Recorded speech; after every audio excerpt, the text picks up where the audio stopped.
Everyone, welcome to Office Hours. My name is Ariella Coombs and I'm one of the career coaches here at Work It Daily, and I'm super excited to spend the next 30 minutes with you guys answering your questions about your job search or your career planning or anything like that. Welcome everybody.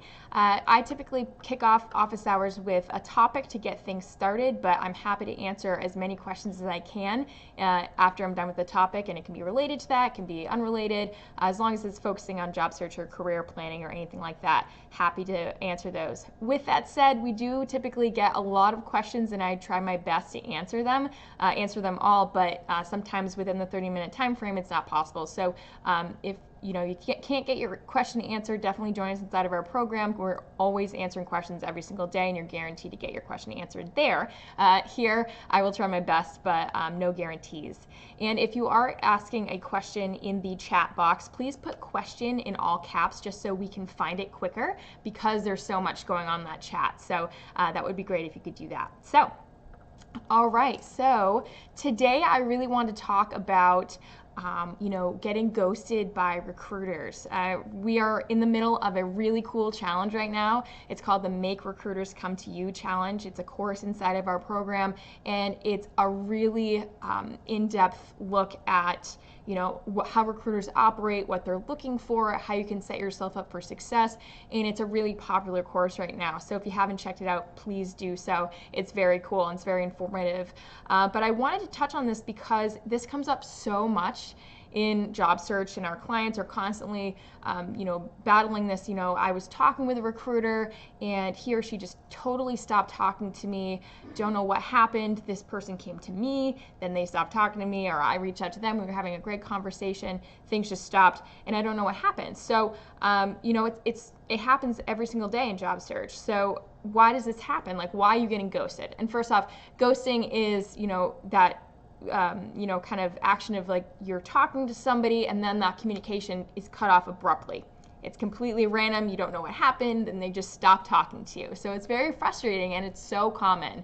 And I just want to kind of give you some insights as to why this might be happening, so you can adjust your strategy like all of our clients do inside Work Daily, so you can be better prepared, and so you can kind of avoid this from happening, or at least try your best to kind of work with the recruiter so that way you can move forward in this process, right? So let's talk about why this might be happening, or actually let's talk about the recruiter's job first. So this recruiter that you're working with is probably the recruiting is a difficult job, and I know it's hard to see that sometimes from the job seeker perspective, because this person is really looking for talent. They reached out to you potentially, and sometimes it can be difficult to see it from the other side of the table. But as a recruiter, most often they really have a set criteria of things to look for in candidates, and if you don't meet that criteria as a candidate, even if they really liked you, even if they think that you might be a good fit, if you don't have that criteria, if you don't meet that, then they can't necessarily move you forward. So that can be frustrating for them and for you, obviously, as the job seeker.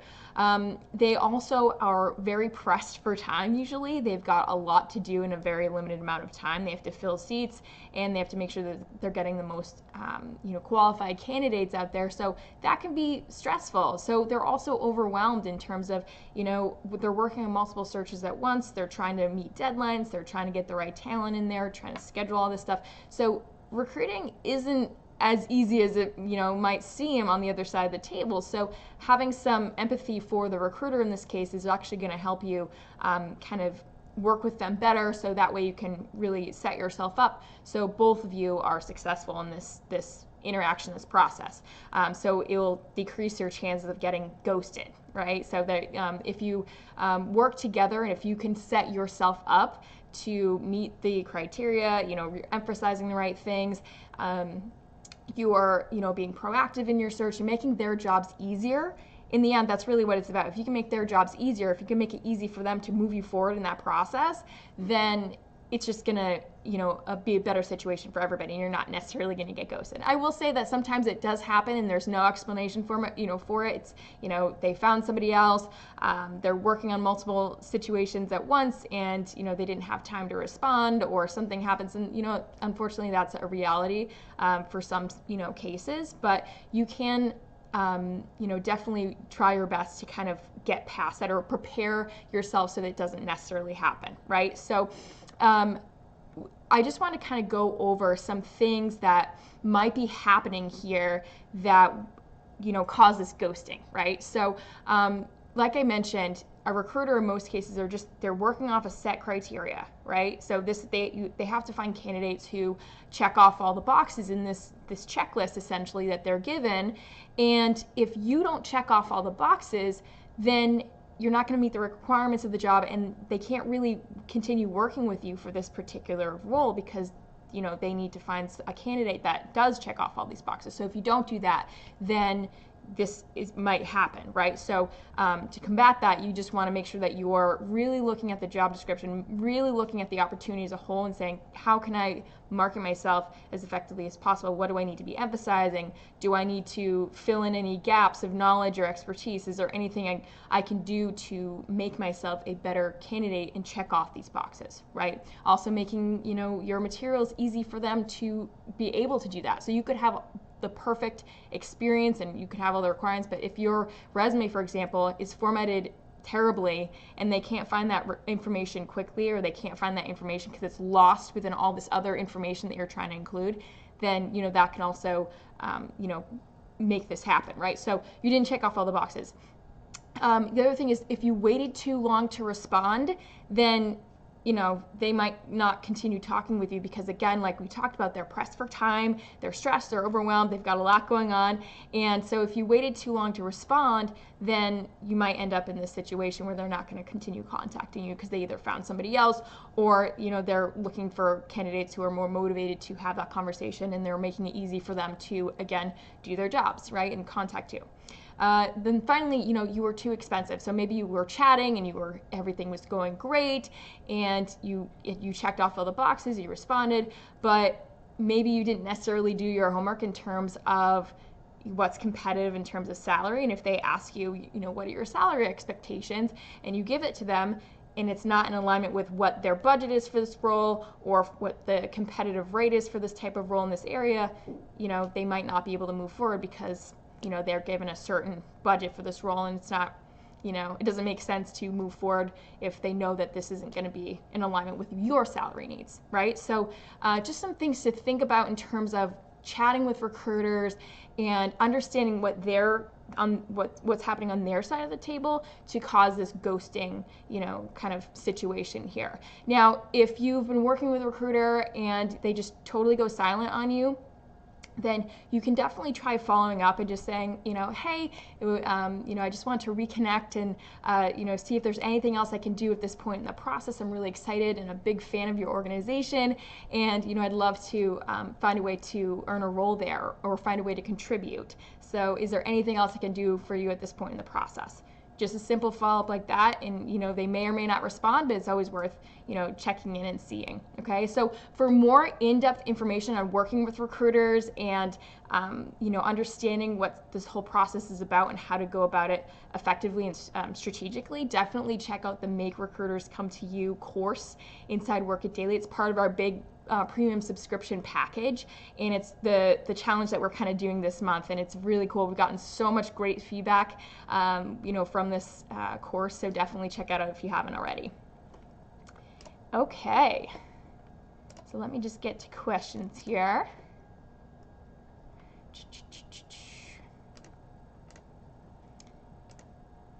Okay, question. How do I request an informational interview with a company I would want to work for, but I don't know anyone there? Okay, so this is one of my favorite topics, informational interviewing, because it's essentially networking, right? So you're just trying to get your foot in the door, get it, relationships with people who work at the companies, learn more about the company, learn more about this person and what they do. And the best way to do this, I've found is to invite, like, first off, figure out what companies you want to be working for. And then once you have that list, you would go on LinkedIn and start connecting with people who would, whether they're in, the hiring department or whether they're in the department that you might be working, and start connecting with them on LinkedIn, inviting them to connect and just say, hey, we've never met, but I'm a huge fan of your organization and I'd love to learn more about it and how you got your role there, what you do, would you like to connect? And that way it's just kind of a casual way to get this conversation going. No pressure, low pressure, and you're just having a conversation. You're just going in, learning about this organization and their role there and what they like about it. And that's a good way to kind of get that conversation started on LinkedIn. And if it's going well, you can always, say, hey, this has been so great. It's so informational. I'd love to, grab coffee one day and we can discuss more. I'd love to learn even more about what you guys are doing. What kinds of projects and stuff you're working on, just get more in depth. And that's a good way to kind of start that informational interviewing process. And sometimes it doesn't even need to go to the coffee or to going and grabbing lunch with this person. It can stay online and you can just kind of have that conversation there. But once you get to that point where you're having a conversation with this person, you're learning more about the organization, and it's clear that you do really want to learn more about this organization, you can say, it's been so great to chat with you and I really loved learning more about this organization. I'm looking to, learn more about this piece of the company. If this is an area that you want to be, working in, you could say, is there anybody in the graphic design department that you can introduce me to who, might be a good person for me to talk with about, their role and how they contribute. And that way you can kind of keep that going and keep building roots within this organization in a kind of a casual, low pressure way for the other person. Because the thing is, if you go in and just start asking, I was wondering if you could just pass my resume along. They don't know you, they don't trust you yet, and they're, it's really their reputation on the line, and it's also putting work on them when they don't even know you. So you really want to keep it kind of simple, kind of conversational at that point. But it's a really great way to kind of network your way within the organization, because it will, allow people to say, hey, this person's really cool. They're, they're really interested in the company. Maybe this role might be a fit. I might pass it along. I might introduce them to somebody, might give them advice, and that's just a great way to go about it. So definitely use LinkedIn. LinkedIn's great. All right. Let's see.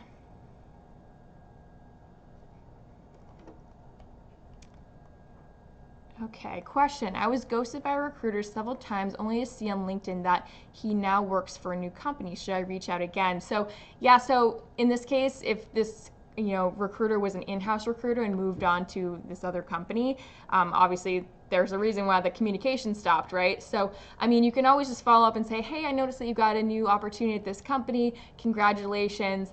I'd love to stay connected and learn more about your organization that you're currently serving at this point. And, if this company, I would do some research on the company too and just see if it's anything that you might be interested in pursuing. But, you can always reach out and at least congratulate the recruiter and say, hey, I just want to congratulate you. I noticed that you made this, move and, just wanted to connect on that.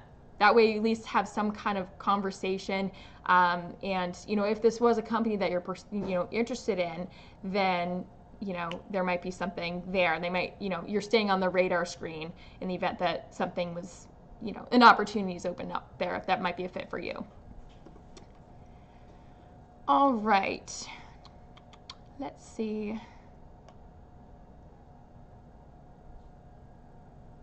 Okay, question. I had a recruiter that was interested in me, so we set up a call. Turns out that he had an old resume of mine from 2013. Why would a recruiter waste both our times like that? They could have found it, on if you had posted it on, a job board or something like that. Who knows why that might have happened. They might have had something in a database somewhere and they just pulled it up. At that point you just say, hey, and I'm not sure how you responded, but you just say, hey, I noticed this was from, back in 2013. Obviously my experience and my skill sets have changed a little bit since then. So I'd love to send you a more updated version of that resume for you to have and to look over. But yeah, it probably was in a database somewhere and they just pulled it up and, something like that might have happened. But yeah, super weird. All right.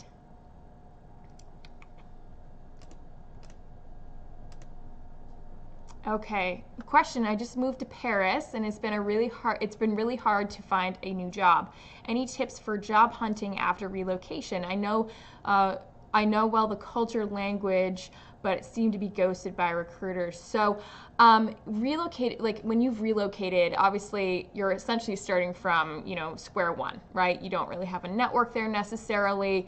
You're still getting used to the location and what's available. Obviously there might be cultural differences and things like that. So what I would do is, honestly, I would start getting involved and immerse yourself into the community. I think that's a really great way to start building your network there, so that way you can, kind of have an eye out for opportunities, because not only are you meeting people in the area who might or who will have more insight as to what's available, but you're also kind of immersing yourself into that community. You're getting connections. You might be getting new skill sets depending on what types of things that you're going to be doing, and that's a great way to kind of build a local network there. The other thing you want to do is research what is around there in terms of companies, in terms of opportunities, organizations, things like that. Really focus on building that company bucket list, and then kind of going backwards and saying, okay, I have my list of companies that I'm interested in learning more about. I can see myself potentially at these companies because I, stand behind the mission. I respect what this company does, or whatever it is. And then you go to LinkedIn, you go and find a way to connect with people within these organizations. Again, start networking your way in by saying, hey, I just relocated here. I learned about your company, and it seems like a really cool company to be at, and I'd love to learn more about it and what you do there. And then keep that conversation kind of going that way, like we had mentioned before. But really, when you're relocating, whether you're planning on it or you've already done it, it's all about the networking, truly, because you need to kind of build up a network and be strategic about it, especially with companies or an area that you're not familiar with. But that company bucket list, having that kind of list of places that you're going to target, is really going to help you be strategic with your time, and really focus on those opportunities that you want, as opposed to just going out there and finding anything. Okay, so hopefully that helps. All right.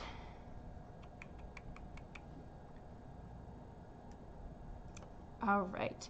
Question. I've been working with my current employer for 2 years, and it has not been easy. I got my CV reviewed by a professional, but I have not been able to get interview invitations. What do I do? So there are a lot of professional resume writers out there, who obviously they have certain strategies. A lot of them we don't necessarily agree with, but if you're not getting interviews, regardless of whether you came to us or to this other resume writer, or you're doing something on your own, if you're not getting interviews, there's something on your resume that's not matching up with the opportunities that you're applying for. So you need to do something with your resume, your cover letter, your LinkedIn profile, that piece of that job search, that essentially that portion, those materials, something isn't lining up with the opportunities that you're pursuing. So you need to be thinking about, am I pursuing the right opportunities based on my skills and experience? Am I showcasing the right skills and experience on my resume? Am I formatting them correctly so people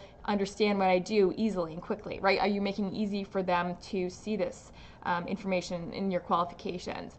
Again, about the keywords and the key skills, if you're not including the right key skills and experience that relate to that particular role, then you're probably not going to be moving forward in the process, because they don't see that relevant experience. The other thing is, if you're solely applying for opportunities online, this can also create some barriers here, because I think it's only about 3% of applicants who apply to jobs online actually get the job, right? Because the whole filtering system is very flawed, and it will filter out candidates who might be a good match for the opportunity based on lack of keywords, lack of certain information, and it's really not the best way to go about it.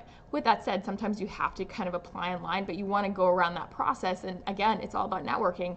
Connect with people in that organization to show them, yes, you do have the skills and experience and the aptitude and the personality to do this job, so we're going to move you forward, okay? But if you're not getting interviews, it's something in that area, the resume, cover letter, LinkedIn profile, that's not matching up. So what I typically have people do is look at the job description of that job that you're trying to apply for and scan it for, skill sets, job specific skill sets that you're going to need in order to do that job. Make a list, cross off anything that you don't have, any skill sets that you don't have.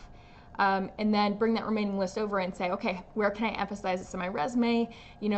How can I incorporate this more? How can I support these skill sets by, including the relevant accomplishments on my resume so they see that my depth of experience in this area. Really focus it based on that particular job description, right? So you want to customize for every job that you're applying to, you want to make sure that you're sending in a customized resume that speaks directly to that opportunity. Again, it's about showcasing the right information, skill sets, and keywords, and making it easy for the person on the other end of the table to see your value and to check off those boxes so they can move you forward, right? So they don't want to waste time on a candidate who isn't emphasizing the right information, right?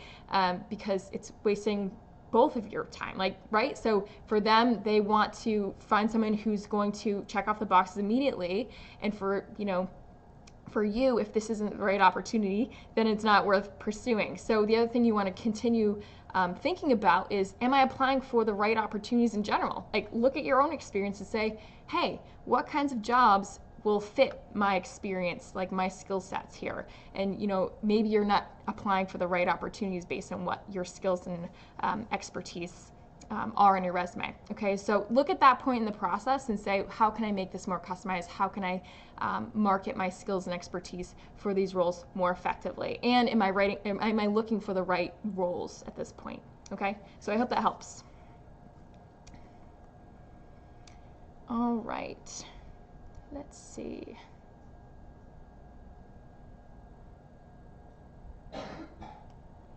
Ooh, question. I've been told that I am slow and ask too many questions. As a graduate with no prior experience and no training, how can I possibly overcome this hurdle?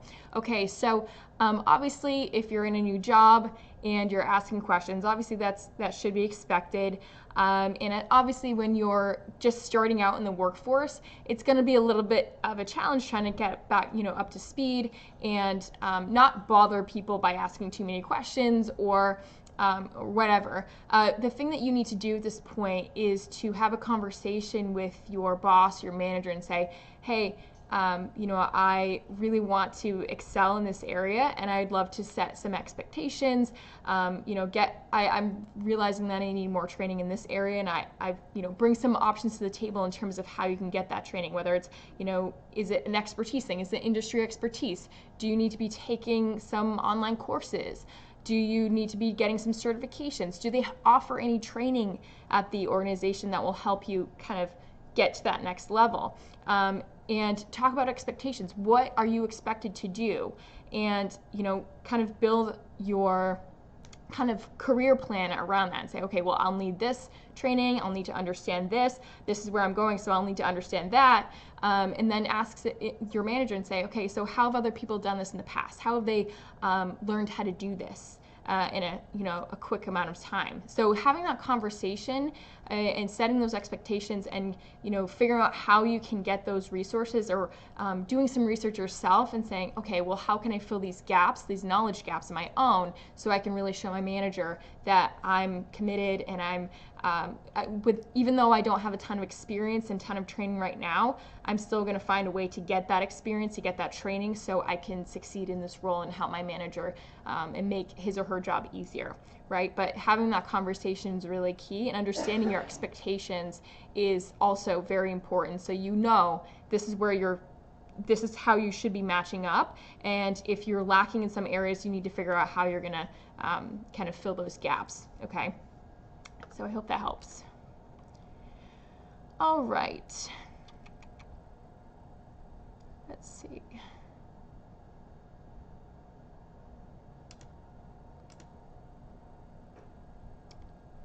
Okay, question. I'm going to be new to corporate life. Do you have any tips for adapting to it? How should I manage all of the people that I'm hoping to and going to meet at my organization that I'll be joining soon? So great question. So I'd start, if you already got the job, then I would make it a priority for that first couple weeks to really get to know the people on your team and say, hey, like, I'm new.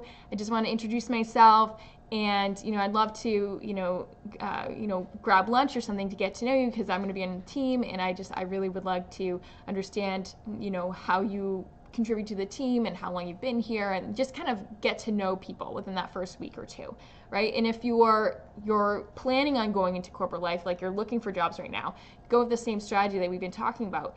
Look for people at that company in that location, start connecting with them on LinkedIn and say, hey, I'm a huge fan of your company and I'm really looking forward to learning more. I'd love to understand a little bit more about what you do there. I noticed that you work at the company in this area and I'd love to learn more about your role, how you came to, gain that role and what you think of the company and that kind of thing. And just kind of keep it conversational and casual, and it'll really allow you to get to know the team that you might end up on, or the team that you will end up on. So I think that's going to be really helpful in terms of building those relationships and getting that foundation. We also have a really great course inside Work It Daily.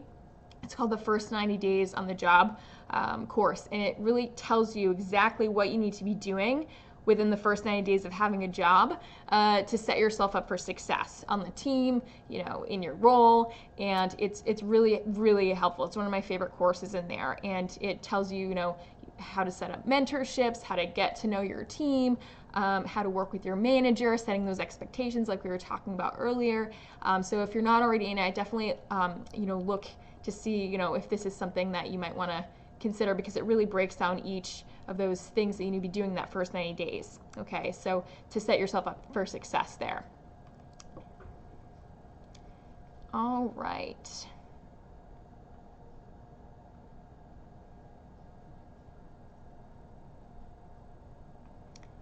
All right, question. If you go to the first interview to meet the recruiter and dress very professional, and he is in jeans and a flannel shirt, what do you suggest to wear for the a possible second interview? So great question. So our rule of thumb is that you should be looking at the company culture, like go on Glassdoor, in this case, chat with the recruiter, obviously get a sense of what their dress code is and dress a level above. Okay, so this is pretty casual. So if you're going in for interviews, you want to show them respect by not going full, three-piece suit, because then you'd look ridiculous if he's wearing flannel and jeans.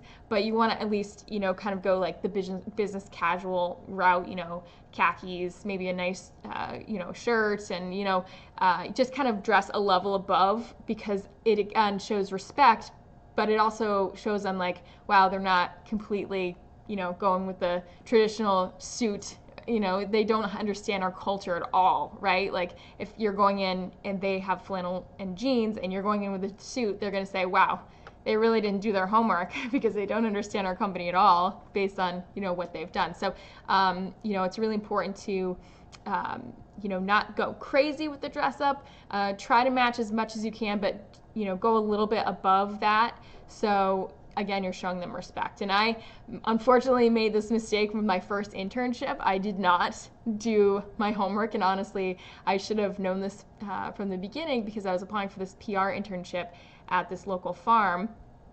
It's a farm, and I went in with, a nice suit, and they all laughed at me. So I was like, oh, okay, wouldn't make that mistake again. Like maybe I should have dressed down a little bit, but still look professional. So that's the rule of thumb is, look at the culture and say, okay, so how do they dress every day? What's their dress code? And, how can I dress up a little bit more than that to show them, yes, I'm taking this seriously, but I understand your culture, okay?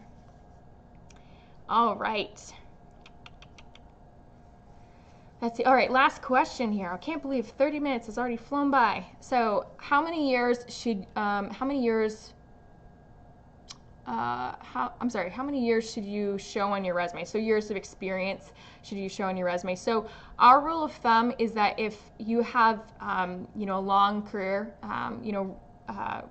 roles that are like 10, 15 years back, you probably, you can either take them off, but what we typically say is just list the, the title, company, location, and then the years you're employed there. So that way they understand that you have a, a decent sized career, but you're not, adding so much length to your resume, because, you don't want to make a resume that includes absolutely everything, because things like, the important information, the skills, experience, that can get lost if you're trying to incorporate absolutely everything. But if you want to show, your career progression, you can just include, the roles that are 10, 15 years older. Just list the basic, this is where I worked, this is when I worked there. And if they want to learn more, they can, but it's more about saving space, honestly. And so it really depends. So we typically recommend, I think the 1-2 page resume. 3 pages is absolute max.